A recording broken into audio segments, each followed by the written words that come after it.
দুপুরে খাওয়া দাওয়া কমপ্লিট করে আমরা চলে এসেছিলাম ম্যামের কাছে এখানে কম্পিটিশনটা দেখার জন্য। যেহেতু আমরা ছাড়ার পরে এরা ছিল সবাই ফাইনালে।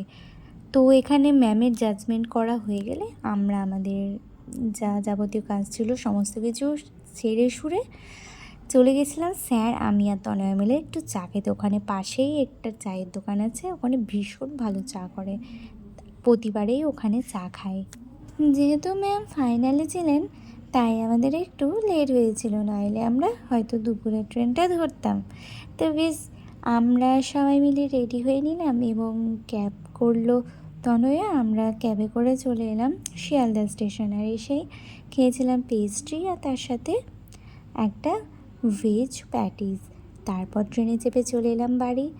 ওই ধরো পৌঁছেছিলাম 8:30টার দিকে। আমার ঠিক মনে নেই কি ট্রেন ছিল।